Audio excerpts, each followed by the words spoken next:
Hello and welcome to something a little bit new here on the channel. It's not my intention to become kind of a let's play in the traditional sense or to showcase new games often, but this is one that I've really been enjoying, and I think if you like my content, you're going to enjoy it too. This is Once Upon a Galaxy. It is genuinely probably one of the most addictive and fun new auto battlers that I've been playing. It's also really awesome because it is perfectly suited for mobile, and you can have cross functionality between your mobile and playing it on your computer and on Steam. So you can have two accounts all ranking up at the same time. It's a pretty awesome game, but let's get into it and let me show you kind of what we're working with here, and I can showcase why this game is so fun. So this game is a little bit like Hearthstone Battlegrounds meets Marvel Snap, and what I mean by that is in Hearthstone Battlegrounds you have the similar way where you can recruit this captain. You're going to play as a captain through an asynchronous auto battler cycle. So we can choose one of these three captains. They're all going to do something different that we can see down here. We can also re-roll one of our captain options if we don't like that, and we can see that it's going to give us a different attribute. Thinking about these captains here, I'm going to go with Jack Sparrow. Doubling your hunt abilities, and I'll explain hunt in a second, is pretty powerful and something that I think we can do some really fun things with. This game also kind of has a little bit of a deck building system, which we'll talk about later, but let's get into the meat and potatoes of this gameplay. So we have these 5 slots here that we're going to recruit these different characters into, and this is our shop up top. Whenever we take an item from the shop, it's going to re-roll us a different shop, and we can see here how many essential shops or actions that we have to make before we battle an opponent. So we have one action here, a second action, and then this third one is our battle. So our character cares about hunting, which is saying when hunt ability triggers when a character attacks and it knocks out an enemy. So we have a character here, Puss in Boots. It has this hunt, give my slot +1 attack. This is pretty interesting in that it doesn't buff this card, it buffs the actual slot that you see, one of these 5 slots here. So I'm pretty interested in taking that, and we can see that kind of the nature of a card here is we have the power on the left side, the toughness on the right, pretty similar to, again, Hearthstone or similar to Magic the Gathering, things of this nature. And then there's also these different keywords that go along with this character. So it is common, so that's just its rarity type. We have that it's going to be a pirate, animal, hero, and those matter for different cards. But looking at our shop here, we have one more decision to make. You can see something like Aladdin, which says when you silver me, discover a treasure in addition to the bonus shop. So we silver it by basically getting another character. It's kind of like upgrading the character. There's bronze, silver, and gold. And then once we get it to gold, we get a special unique treasure that will ultimately give a status effect to our board. But just looking at these 3 options, I like this one here when Thorn. It says characters in your shop gain +1 attack. So we're modifying all the other characters that we're going to see once we recruit this. So I'm going to take that. And let's see if we can get this Puss in Boots to trigger off, and it does. Nice. So you can see that combat's pretty snappy here. It goes pretty quickly, and then that's the first turn of the game.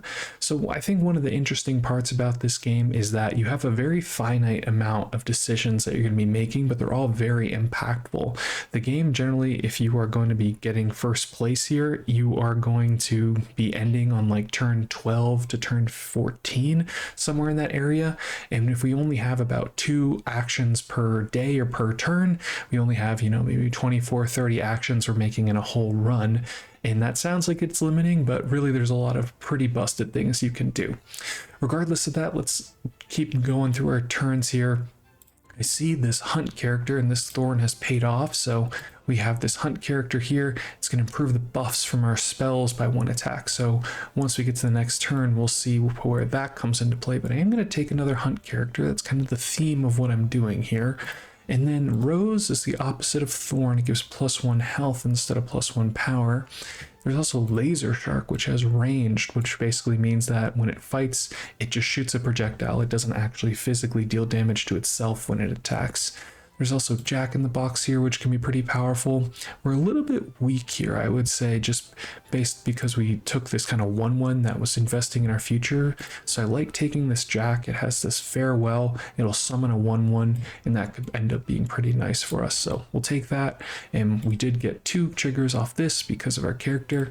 Let's fight another one. Okay, going pretty fast here, but we did not get our hunt ability off, and we did not defeat our opponent, so we lost a half heart. Interestingly, in this game you have 3 hearts. If you lose a fight and your opponent has 2 characters left on board, you'll lose a half heart. If they have more than 2 characters, you'll lose a full heart. So we can see that if we only have 3 hearts, the runs are going to go pretty quick. Now with that, there are ways to get half hearts back, but not ways to get full hearts back. So it's kind of pivotal that we try and make ourselves pretty powerful for this next fight, so we're not losing a full heart. Here is the Cowardly Lion, which I think is going to help us do that. It can't attack. It's too cowardly to attack, but it can, if it survives 3 damage, it will give us a treasure that we can choose from. So I like it for its stats here. 3/7 makes sense. And okay, kind of a tough decision here. We can upgrade our Puss in Boots. We can silver it, and that will give it another, like, I guess +2/+1 on it, which is not bad. But there's also this spell that we have up here, this pumpkin spice latte, heal a cracked heart, and we see a new shop. So not only do we heal up some of the damage we've taken, but we don't waste this cycle. So yeah, I'll take that, heal up a heart, and okay, some more interesting decisions. Twinkle Twinkle, and this is the next character you recruit as +4/+4, so kind of investing in the future. There's also the Hungry Hyena, which again buffs the slots. And being that it's buffing the slot here and our 1/1 is pretty weak, I am going to take this. We're going to get 3 triggers off it at the very least, and then hopefully that'll be enough to keep us moving at a pretty good pace here. Okay, so looks like this Glory Seeker, we'll see where this goes. It was perfect. We got our hunt trigger here, and we tied with our opponent. Nice. Okay, so our buffs are improved by 1 attack, and I like taking the Cowardly Lion here. Whenever you silver something, it basically kind of refunds you that shop cycle, so you get 1 extra turn. So we're going to see that we have that 1 turn up here. I'm going to take this, just goes right back. We still have another turn in the bank, so that gives us some more options here. There's Wink here, which when it hunts, it buffs Fae, and it gives them an additional +1/+1 for the rest of the game. That's all Fae, not just the ones on our board, but the ones in our shop. There's just a generic 8/4, which is pretty big. Pan's Shadow, which also buffs Fae. I like taking the risk here on Wink, I think, because I can put it here, maybe put it in the back slot, somewhere like over here, so it's more likely to connect and not just get sniped out. There's also Pie Rat here, which says give my slot +2/+1 if it hunts, which again, if we could trigger that, that'd be pretty nice. There's a generic 4/3. There's also Pix, which has the support keyword. So if we place it in one of these back 2 tiles here, it's going to buff up the 2 characters in front of it with +3 health. So again, tough decisions, but I think replacing our what is effectively a 2/1 with a 5/2 makes some sense to me. We could even put it up here, but again, I think how I want this fight to go is we get like 1 guaranteed hunt off here, they attack in, hopefully hit this, and then I guess because I'm thinking about the cycle like that, maybe I want to do something like this. That makes some sense here. Yeah, so we ideally, if we go first, we'll attack in, maybe hit this, and then we attack back. So let's see if that works out the way we want it to. Okay, doesn't go where we want it to that time, but we should be okay. We tie our opponent, that's a-okay. As long as we're not losing any hearts, I'm pretty happy. All right, Mama Bear seems pretty nice on our board, but there's also this Ship Shape Inspector. But let's take a look at Mama Bear. So it gives each fight our animal slots +2/+2. I really like taking this in kind of like the middle to early turns because it's going to give us permanent buffs that we can utilize even if we replace these characters. And just checking out the buffs that are underneath, you can see this like +10 for the slot. This says it has a quest that if you have each slot buffed, you're going to get a treasure here. But I think the Mama Bear is going to be too important for us and what we're trying to do specifically with our build. I'm also looking and seeing We have two good animal enablers here. There's two blind mice, so buffs on me are doubled, and we're about to buff it with Mama Bear and also the Hungry Hyena. So it would get, let's see, +2, +6, +4, and then it would get double whatever slot we put it into. That is pretty interesting. There's also Foul Lich, gains +1/+1 when any of your other animals are KO'd. And okay, we have a board full of animals.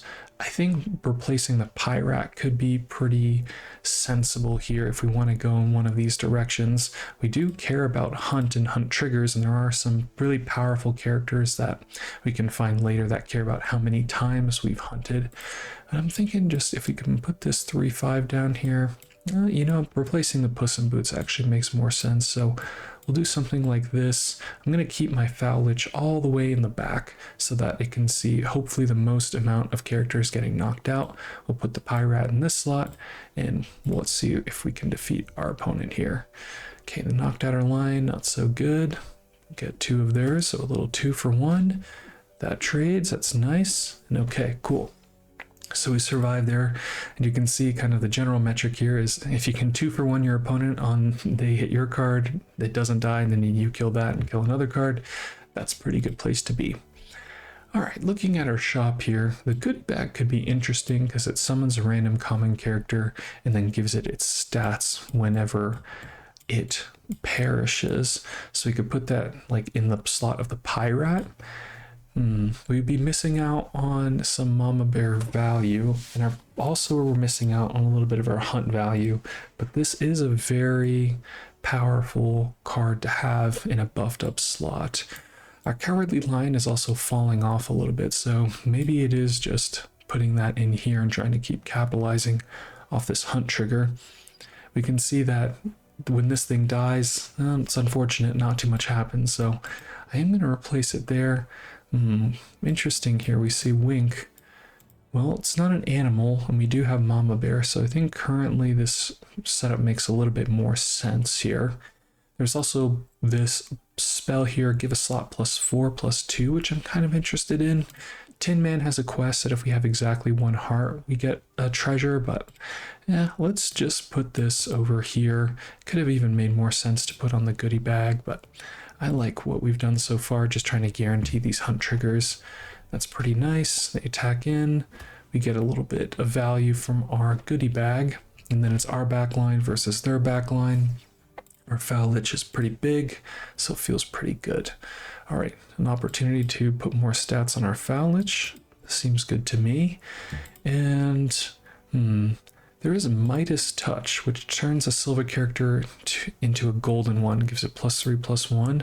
Well, I think if I was to golden this character, normally when you golden a character, you get a treasure. But if I'm to golden this now, I think it'll be gaining +2/+2 when a character or an animal dies. So we'll do that. Yeah, okay, buffed up a little bit more. I think that's pretty good for us.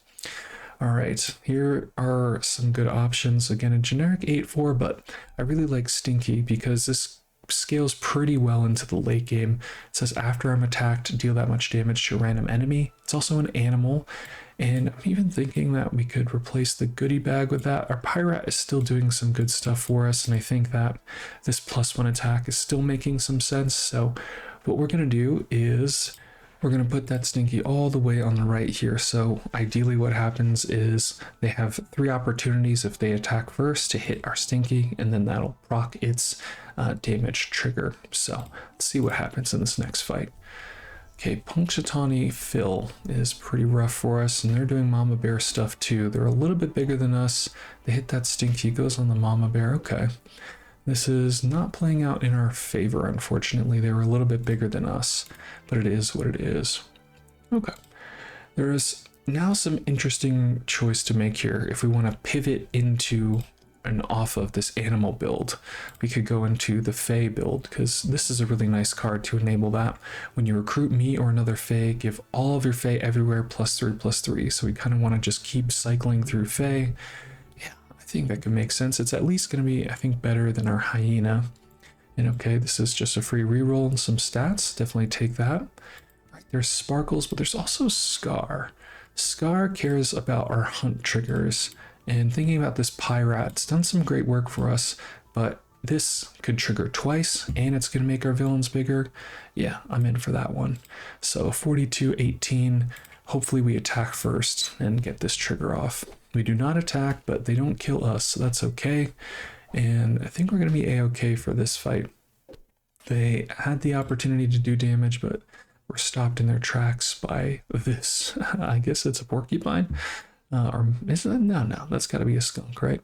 Yeah, with the name Stinky, you got to imagine it's a skunk. Okay. There's also sparkles here, so again, could tend to transition into Fae. I don't think that's a terrible idea. We could replace this mama bear, and we are getting to the later portions of the game here, so I feel like this is going to make sense to kind of try and pivot off of that mid-game build.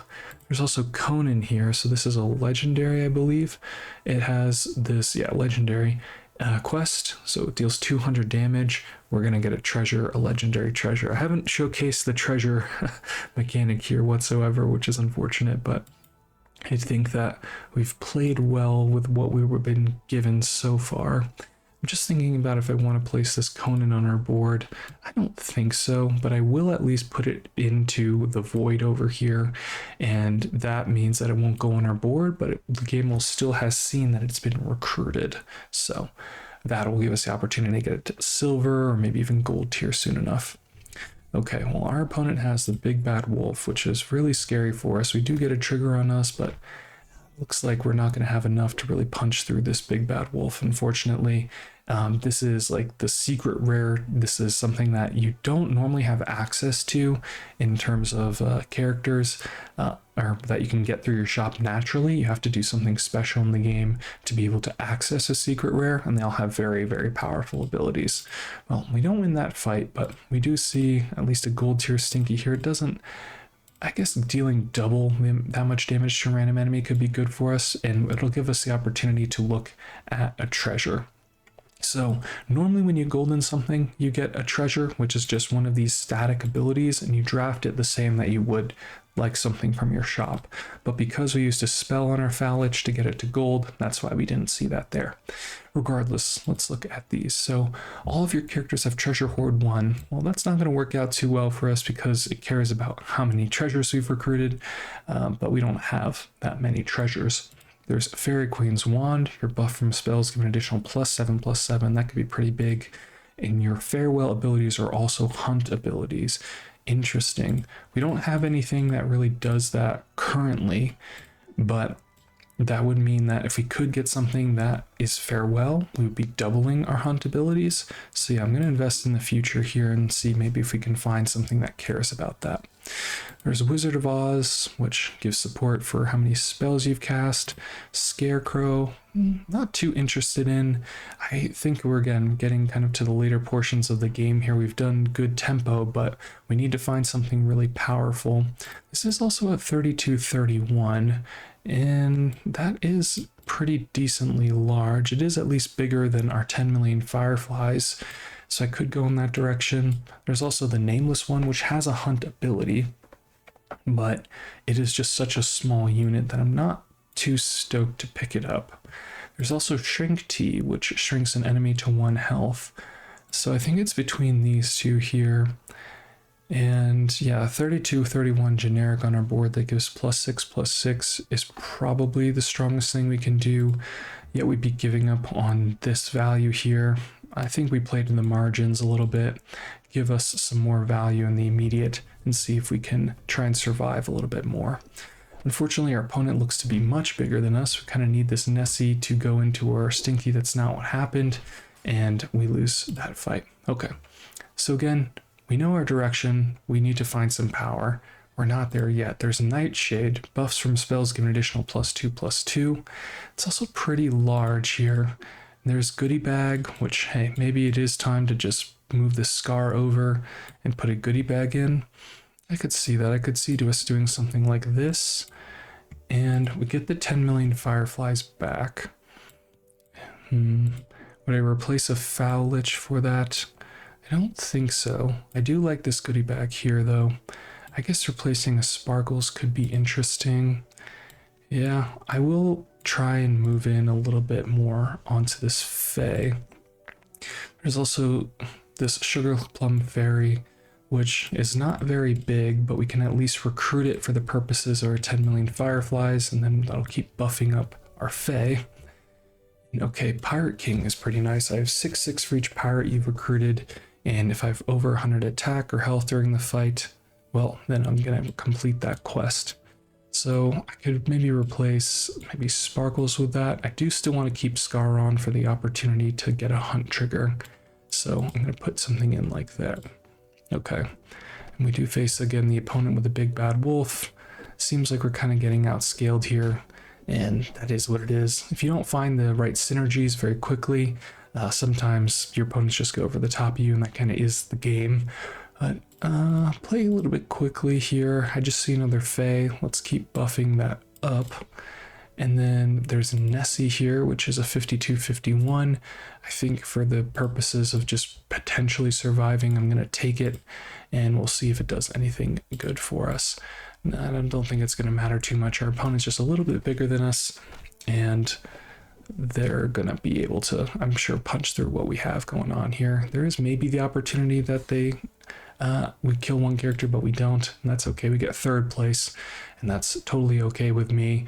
It means third place. I think there's a pot of 6 that you initially go into, so getting third still means more ranked points, and it means leveling up. You can then go in the menu to this little trophy here, and you can kind of see where you are rank wise. You actually have an MMR in this game, so it's going to try and match you with people who are of the relative skill level where you're at. You can see that I'm legendary, so I'm the highest rank that you can achieve, but I'm certainly not the highest on the leaderboard here, and I've gotten this many first places, this many top 3s, and then this is all the folks who are competing for the most first place finishes. And with this game, I'll fire up another run for us because they can go pretty quick, and we can maybe showcase a little bit more of the fun parts of this game. But I do quickly kind of want to talk about some of the systems in it. So you do have kind of this like prize pass where you can level up, and then it'll give you like different cards for different characters. And how the cards work is essentially you can click on this little cards tab. Each character, or each captain I should say, has a pool of cards that you can kind of build a deck off of. There's a generic pool of cards that is automatically going to be in every character's pool, so a lot of those common characters that we saw, those are going to be in each character's pool. But if we go to something like the Lightning Thief, you can see that I have the option of going to the starter deck, which has these things in it, but I can also create a custom deck. And then I have 26 of the 80 cards that I could put in that deck. So if I really wanted to have a specific theme, like I really wanted to play mages, and you can see that this is a great mage payoff card, well, I add it to the deck, and then I can keep doing that until I meet the threshold needed to play the game. And I'm not going to go through all of these, but let's just click a couple of these. And then like Genie of the Lamp, every other spell directly on me doubles my stats, can be a pretty fun one. And even maybe like Elminster, cast 4 spells in a single turn, do some good stuff for us. And then, hey, maybe I just want to fill the deck with whatever. Well, now that if I was offered when I was looking at my 3 captains at the start of a run, if I was offered, we can go back to them, the Lightning Thief, this character, I could choose that custom deck, and I would play with those cards plus the generic ones that are in the pool. And how this game is monetized is that you can pay for like the Galaxy Pass, the prize pass essentially, and that unlocks more cards for different characters. But you can also purchase gems that allow you to basically like get one of these pre-built decks for these different characters. And I will say that I know that it is like pretty pay to win in its own regard, but I have reached 2000 MMR. I've reached legendary, the highest rank in the game, without putting any money into the game. Only when I got to legendary did I actually put some money into it, and it didn't really affect my experience too much. I would say at like the very, very, very, very top echelons of play, having a deck that you can like kind of choose what those cards are going to be into it gets to be more important, because the players that you're facing are much better at the game, and so they're going to be building optimized decks with those card pools that are also optimized. So if you're trying to climb the ladder at, again, the very highest echelons of play, yeah, you probably want to spend like $10 or something like that to try and give yourself a little bit better odds here. but 10 bucks is probably going into the prize pass, and then maybe you get some more gems on top of that. So it's not a huge amount of gem commitment that you would want to even pay for. Again, there was like a starter initial offer where you could put $10 and you get 2,300 gems, I believe it was. And with that, you can see that it's equated to about 1 cent per 1 gem. So it's not kind of like these funky numbers. And then you can get skins if you want for your different characters, which are kind of cool. And then, but really it's kind of like the bread and butter is you are building a little bit more consistent decks, I should say. But yeah, with that, why don't we go into another run here? And oh yeah, I want to mention this here. You can play with your friends. So with that, you can create like custom lobbies essentially. And I can see you can go in here and then I can invite people to this lobby and then give them my lobby code. And then boom, you have 6 slots that you can fill up, play with 6 friends and run your own in-house leagues and stuff like that. So that's pretty cool. But yeah, just going back here. Also just seeing if I'm on a good place in the screen. It looks like I am. Okay, let's fire up another run here. All right, these are actually 3 characters I really like. There's Merrily, the leftmost character in your shop has +1/+1, and when you cast a spell, you improve this buff. So it's kind of good in the early game and the late game. There's also Artemis, which says that your shops can level up to secret rare. So we can find something like that big bad wolf that we saw in the first run there. In our shops naturally, which could be pretty powerful. We do have to survive to that point though, but I think I could do that. And then there's Witches, which is every 3 villains you pick, give your back row slots +3/+3. So good early, good mid game, not necessarily late game, but pretty straightforward in their direction. And you know what? It is straightforward, so let's take it and that can kind of showcase what we could do here. So we want to take villains. So here's a good villain here. It's the inverse of picks that we looked at. If we were going to be supporting our characters with +3 attack, I'll take that.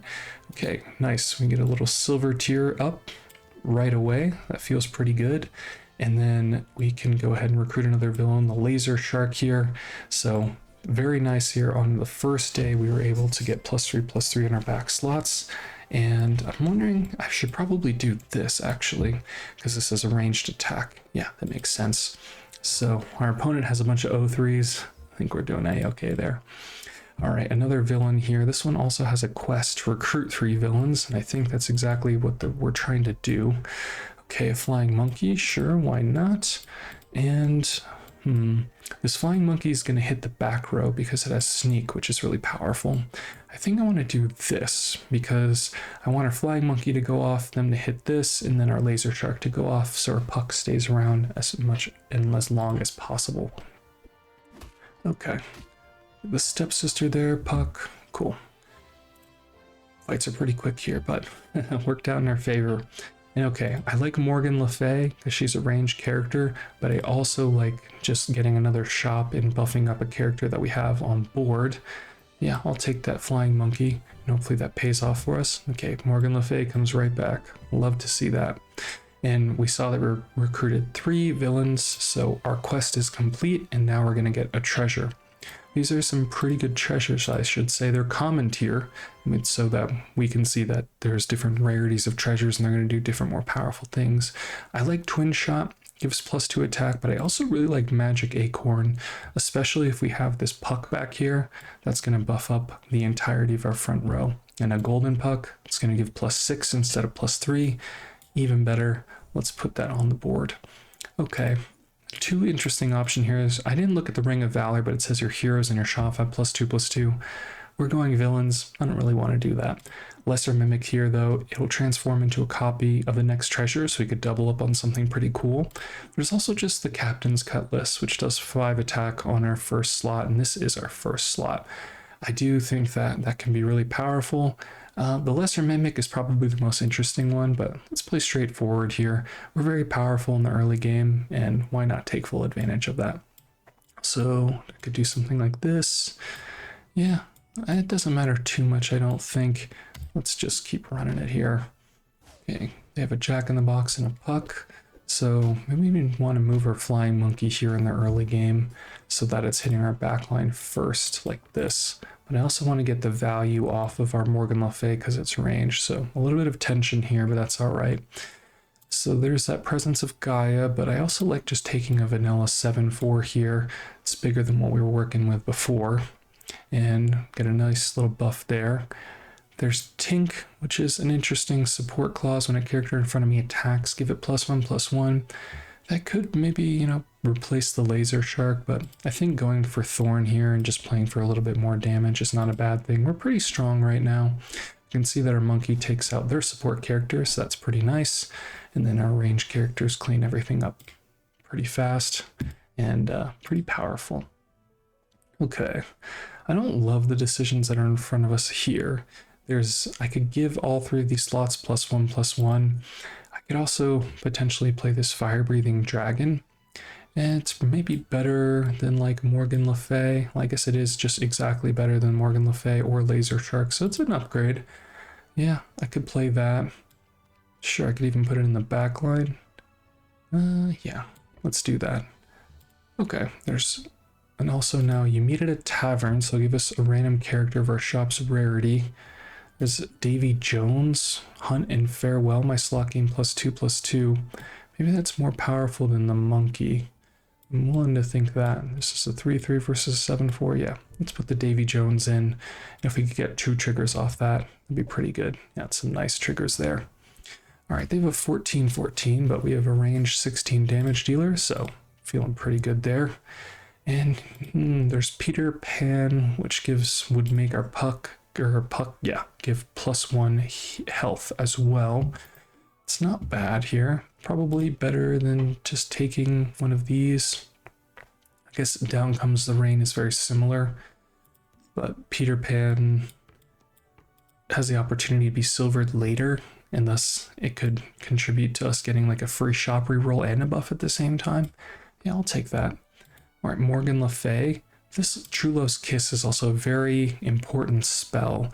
If we put this on a legendary creature, then it's going to transform into a secret rare. So we want to look out for this when we have legendaries. There's also Two-Headed Wizard, which copies the next spell that we play. But I like taking the shop reroll and the Morgan Le Fay. And Slash is pretty decent. Could maybe replace our Minotaur. There's also Toady, which the next legendary recruit has 15/16. Yeah, let's invest in the future here. Okay, so they take out a Morgan Le Fay, not ideal. And their Punxsutawney Phil is going to come back because that's what it does. And we don't win this fight, but they had a pretty strong board. Okay, here's an opportunity to go back for 10 million Fireflies, but I also like this Sun Flary. I think we could even do something like this. Yeah, putting our support characters on all of these because we have the Acorn and they're stinky again. I also do like Sparkles. Yeah, I like the Sparkles here. Just make everything a little bit bigger. And our board's looking pretty decent for this mid game here. We haven't found anything that goes super over the top, but we have time to find that. And our opponent's also pretty big here too, but that's okay. Punxsutawney Phil. Do like. There's also just the opportunity to recruit another villain. We're not really in this lane here. I could maybe take off Sparkles. And yeah, I like taking off Sparkles here because this is going to be pretty powerful if they keep repeatedly hitting it. And like I was saying before, we could get a free reroll here off this Peter Pan. I don't really want to put the Sparkles back in. I guess maybe it's like a little better than Morgan Le Fay. All right, yeah, I could see that. The stats are good enough. Okay. And there's a 1918, which I'm not sure that I necessarily need. There's also a Fairy Godmother. But I also like going Abracadabra here. Just gain a bonus shop of all spells. Seems good for me. And I really like Over the Rainbow here. Doubles the attack and health of the next character I recruit. So again, investing in the future here. We can see that we need a little bit of help on our power level. And I kind of want to do something over the top. Find like a legendary character that we can double up their stats. That'd be pretty strong. And we win in that fight. And this is exactly the scenario I was talking about. So we found a legendary character.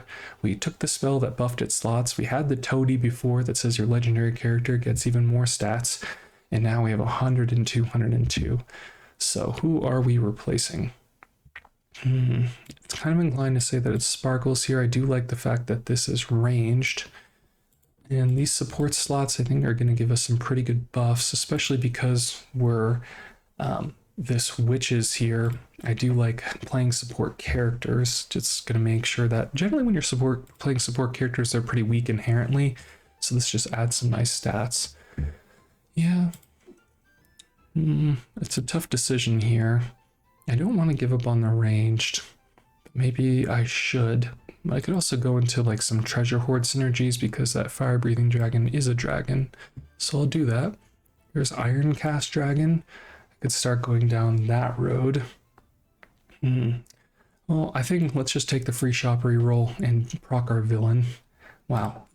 Gold tier sparkles, huh? Okay. Well, I can...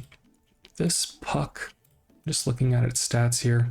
So it's a 9/5, so the sparkles is pretty much bigger than it, and the sparkles is kind of like permanently doing what the puck does every single fight. There's also Long John Silver, which will silver everything, which is not bad, but I don't think I want to pass this up here.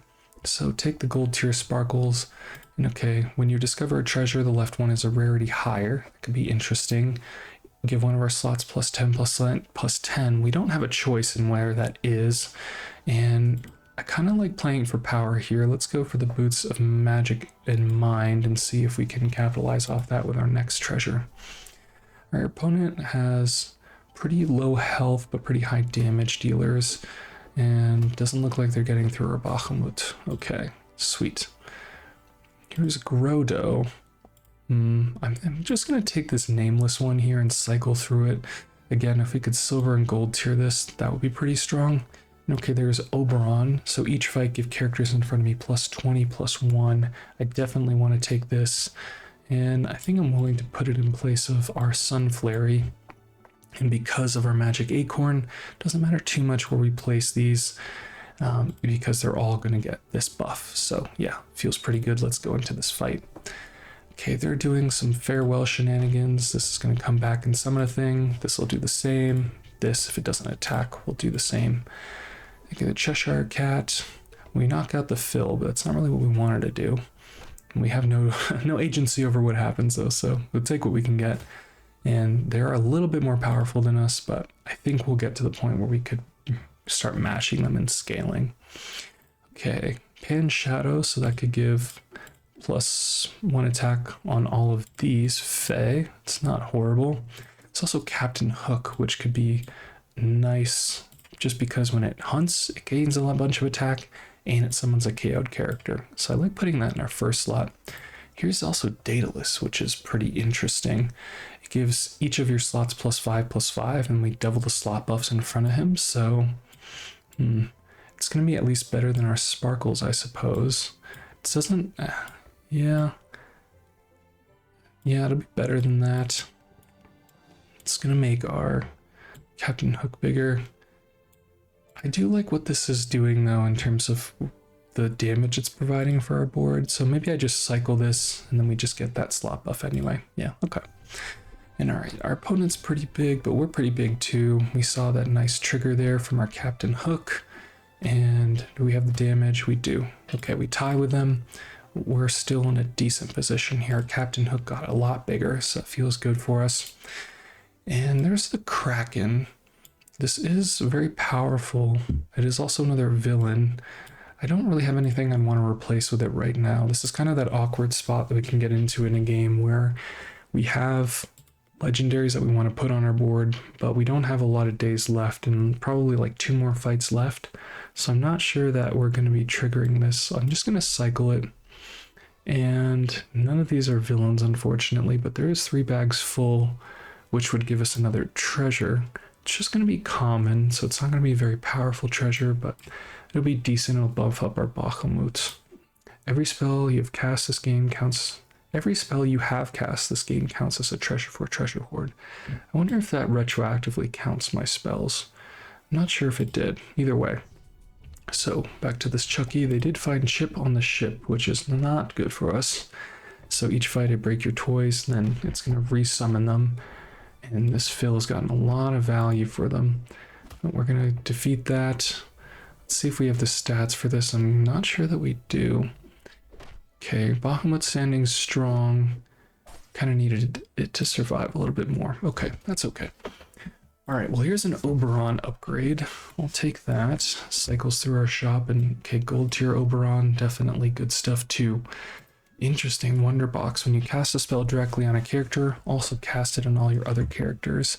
That might be nice with our encyclopedia, but I also really love this Hand of Midas, making a random character gold tier in our first shop each turn, so we're kind of like guaranteed getting a treasure. Again, if we're playing off Treasure Hoard, that feels pretty good. There's also giving our lowest rarity character plus 50/50 in our shops, so some interesting decisions to make here. I haven't really buffed my spells very much, so I'm not sure that I want to take the Wonder Box. I will take the Hand of Midas, and that could allow us to get, I was going to say, another secret rare treasure. But here's a tough decision. There's the True Love's Kiss. So like I was talking about before, if we have a legendary and then we put a True Love's Kiss onto it, it'll become a secret rare. And the secret rares are incredibly powerful. So I think I'm going to risk it here. I'm going to put it on the Captain Hook. And okay, we get Paul Bunyan. Each fight I become bigger than the largest enemy character. This can be pretty big for us. And yeah, I'm liking that. I think we're also going to get to the point where we need to replace this, but let's see. It is not that big because their characters are not that big, but we can see that we've pretty much outscaled them. So it's pretty good, and Paul Bunyan's going to be good for us moving forward. Okay, we have the opportunity to get, I guess we'll just take the villain because they'll give us +3/+3, and then we'll get a common treasure. Yeah, I think I'm valuing the +3/+3 maybe a little too highly. But okay, gold characters getting +3/+3. There's also Farewell +5/+5. And there's also Breadcrumbs getting us a Lost in the Woods, which is that spell that gives us a bonus shop. This could be pretty powerful. Yeah, I'm going to take that. If we don't see what we like, having the option, just like we have here, with just re-rolling this shop, is pretty good for us. Okay. Again, not really what I want here. I will just cycle through the shop again.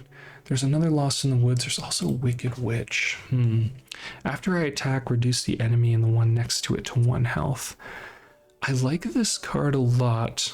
The problem is the opponent that really is going to be giving us problems is the one that they want their characters to die pretty early and often anyway.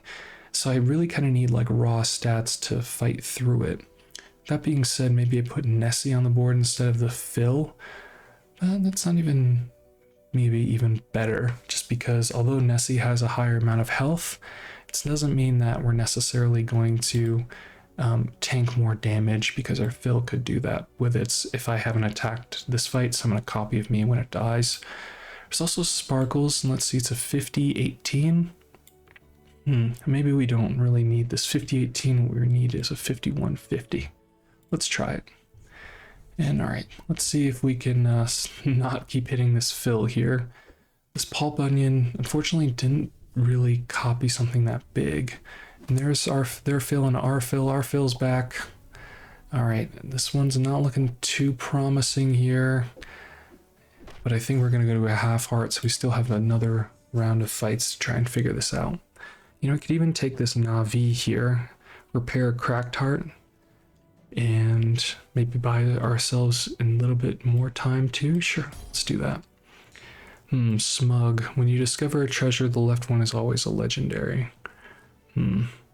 It's a 44/43. I could just cycle it. Merlin's also interesting.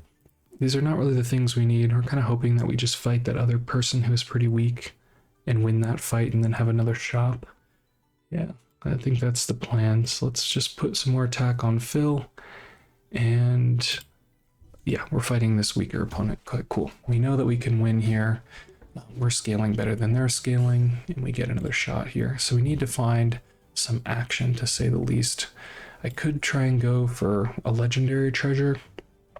I think I need to do even better than that. So let's just cycle here. Okay, this is tough. Over the Rainbow could give us something that's pretty huge. There's also just a Nessie upgrade. I'm going to risk it here. I'm going to go for the Over the Rainbow. That's how we got to a good place to begin with.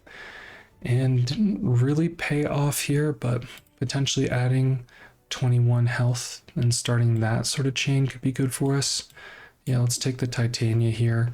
Hopefully this will allow us, and we can see that. I think our Bahamut should go first. Yeah. Bunyan's going to be as big as the Phil.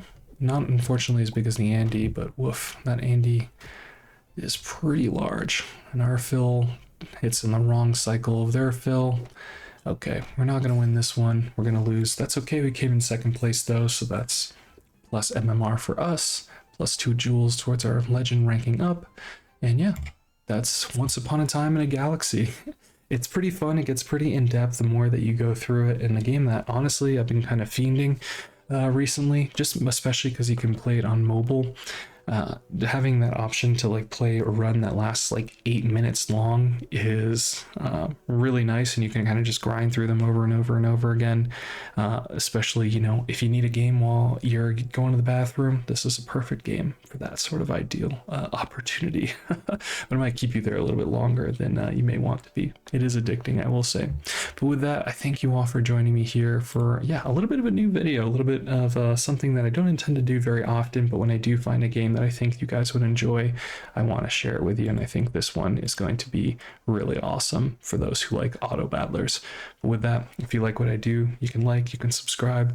I can hope you have a great rest of your day or evening. Bye-bye.